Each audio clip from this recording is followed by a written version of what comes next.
Okay, today I'm recording the step-by-step instructions for Dreamweaver Chapter 5, Lab 2, which is the Designs by Dolores website. We are going to modify the contact form and add SPRY validation. So to do that, you're going to start by opening your Designs by Dolores website. If you do not have a Designs by Dolores website folder, call me over at this point. The page we are going to be working with is the contact page. So you need to open up your contact.html. You should have a form that was created in Chapter 4. If you don't have this form on your contact.html page, call me over and we can work on that. If you do have it, you're ready to get started. The first thing we need to do is to modify our first name text field by applying SPRY validation. So make sure you are in your SPRY validation tab right here. If you're in any of these, click over to SPRY, and we are going to add a SPRY validation text field. So click in the text field next to first name, select SPRY validation text field. In your properties down below, we're going to name the field. The directions say to call this first name.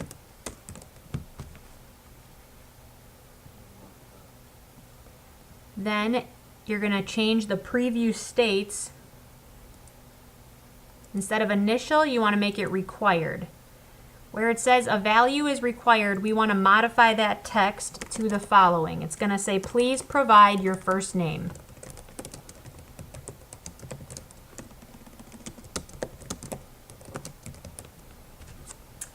Okay, we're going to follow a similar process for the last name field.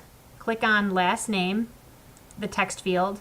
We want to make it a SPRY validation text field, so click that button. We are going to name this text field. I'm going to call it last name. It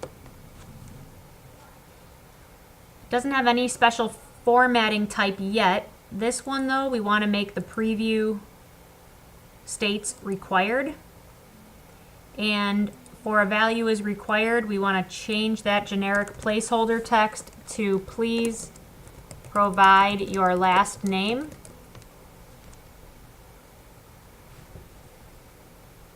Next, we're going to modify the email text field by applying a SPRY validation text field button again. In this property inspector window down here, we're going to name that field. You're going to call it email. For the type,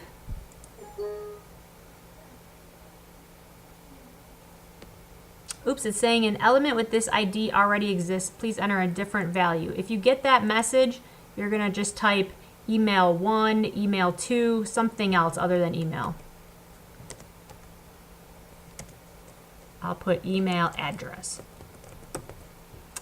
Okay, for the type, you want to select email address. That makes sure the person has a @something.com in the right format. After you select email address for the type, we're going to change the preview to required.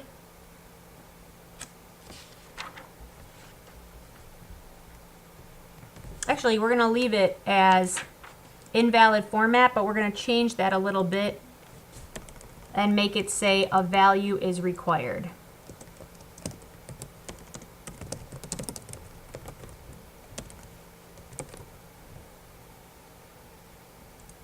We want to do this again for the phone number.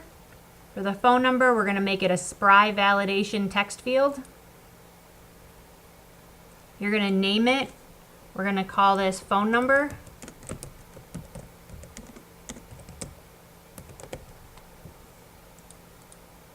For the type, we're going to make it phone number.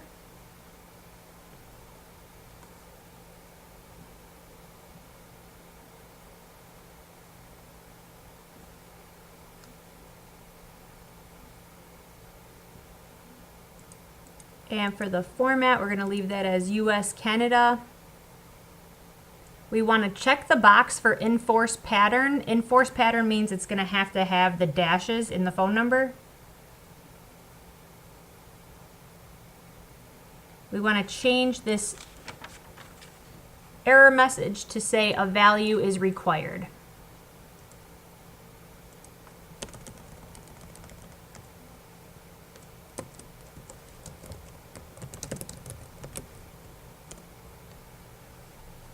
Okay, we're not going to do anything with this drop down. At that point, you can save your changes and view this web page in a browser. So I'm going to hit save. You can update these supporting files and then preview in Internet Explorer or Chrome. You can hit the submit button to test and make sure these error messages do pop up, and they do.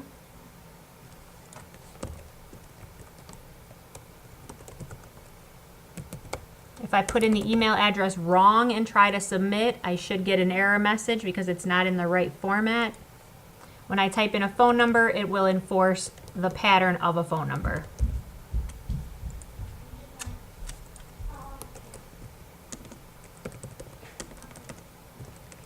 You can see when I make the email address a real email address, it will submit. Okay, that's all there is to Designs by Dolores. I'm going to close out of the internet, and you should save one more time if necessary and submit to me.